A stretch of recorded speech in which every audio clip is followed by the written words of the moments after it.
I am so proud of each and every one of you. We are here today because every single one of you stood tall and said, yes, we can.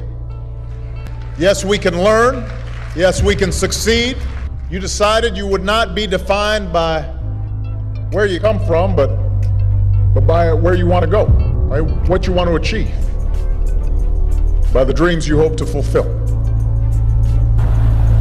For we gather here tonight in times when the very foundations of our lives, the old order has been shaken. The old ideas and institutions have crumbled, and a new generation is called upon to remake the world.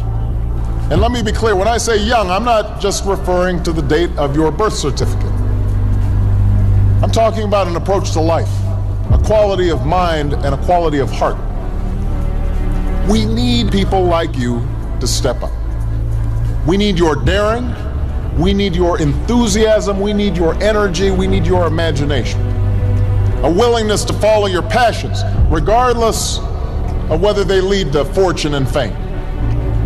A willingness to question conventional wisdom and rethink old dogmas. A lack of regard for all the traditional markers of status and prestige. And a commitment instead to doing what's meaningful to you, what helps others, what makes a difference in this world. We're engaged in 2 wars and a struggle against terrorism. The threats of climate change, nuclear proliferation, and pandemic defy national boundaries and easy solutions. For many of you, these challenges are also felt in more personal terms. Perhaps you're still looking for a job. You're struggling to figure out what career path makes sense.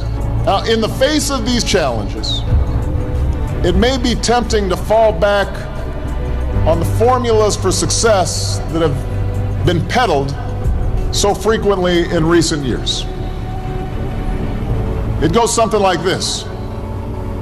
We too often let the external, the material things serve as indicators that we're doing well, even though something inside us tells us that we're not doing our best, that we're avoiding that which is hard but also necessary, that we're shrinking from rather than rising to the challenges of the age. And the thing is, in this new hyper-competitive age, none of us can afford to be complacent. That's true whatever profession you choose. Professors might earn the distinction of tenure, but that doesn't guarantee that they'll keep putting in the long hours and late nights and have the passion and the drive to be great educators. The same principle is true in your personal life. Being a parent is not just a matter of paying the bills, doing the bare minimum. It's not just bringing a child into the world that matters, but the acts of love and sacrifice it takes to raise and educate that child and give them opportunity. I'm standing here as president because of the education that I've received. I know it's not always easy to do well in school. I know a lot of you have challenges in your lives right now. I get it. I know what it's like. My father left my family when I was 2 years old, and I was raised by a single mom who had to work and who struggled at times to pay the bills and wasn't always able to give us the things that other kids had. There were times when I missed having a father in my life. There were times when I was lonely and I felt like I didn't fit in. So I wasn't always as focused as I should have been on school, and I did some things that I'm not proud of, and I got in more trouble than I should have. And my life could have easily taken a turn for the worst. But my mother, my grandparents, they pushed me to excel. But I was lucky. I got a lot of second chances, and I had the opportunity to go to college and law school and follow my dreams. You can't let the past get you down. You have to let it motivate you. Everybody here has got a unique story like that to tell. Each of you knows what it took for you to get here. But in reaching this milestone, there's a common lesson shared by every graduate in this hall. It's not where you are or what you are. It's who you are. Because life will throw some things at you. Truth is, not a single one of the graduates here today has had as easy. Not a single one of you had anything handed to you on a silver platter. You had to work for it. You had to earn it.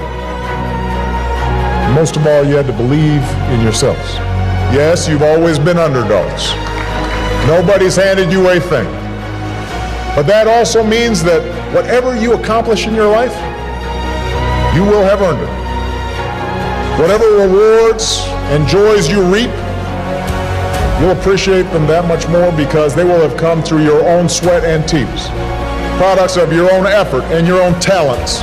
You've shown more grit and determination in your childhoods than a lot of adults ever will. That's who you are. We need everyone to broaden their ideas about what is possible. We need parents, politicians, and the media to see how success is possible, how success is happening every day. So that's why I came here today. Because if success can happen here, you have everything you need to get started. You've got no excuses.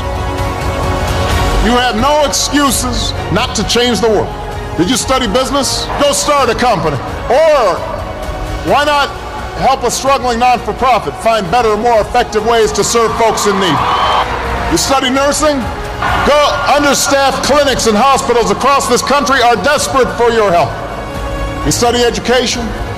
Teach in a high-needs school where the kids really need you. Give a chance to kids who can't get everything they need maybe in their neighborhood, maybe not even in their home, but we can't afford to give up on them.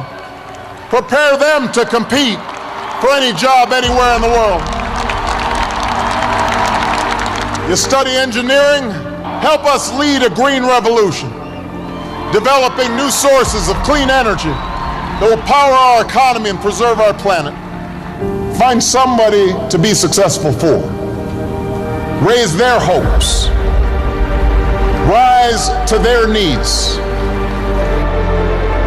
That's what's made a difference in our lives, and it's going to make an even greater difference in your lives. Not just for your own success, because we live in a new world now. The hard road does not end here. Your journey has just begun. It won't protect you against every setback or challenge or mistake. You'll make some, I promise. You're going to have to keep working hard. You're going to have to keep pushing yourselves. And you'll find yourself sometime in situations where folks have had an easier time. They're a little bit ahead of you, and you're going to have to work harder than they are. And you may be frustrated by that. You may have setbacks and you may have failures, but you're not done. You're not even getting started. And if you ever forget that, just look to history. Colonel Sanders didn't open up his first Kentucky Fried Chicken until he was in his 60s. Winston Churchill was dismissed as little more than a has-been who enjoyed scotch a little bit too much before he took over as Prime Minister and saw Great Britain through its finest hour. When you read a great story or you learn about an important moment in history, it helps you imagine what it would be like to walk in somebody else's shoes, to know their struggles. Each of them, at one point in their life, didn't have any title or much status to speak of, but they had passion, a commitment to following that passion wherever it would lead, and to working hard every step along the way. But if you do push yourselves, if you build on what you've already accomplished here, then I couldn't be more confident about your futures. I'm hopeful and I'm excited about what all of you can achieve. And I know that armed with the skills and experience and the love that you've gained, you're ready to make your mark on the world. So thank you. Thanks for inspiring me. I know starting your careers in troubled times is a challenge, but it is also a privilege. Because it's moments like these that force us to try harder and dig deeper and to discover gifts we never knew we had, to find the greatness that lies within each of us. So don't ever shy away from that endeavor. I can promise that you will be the better for that continued effort. Congratulations. God bless you.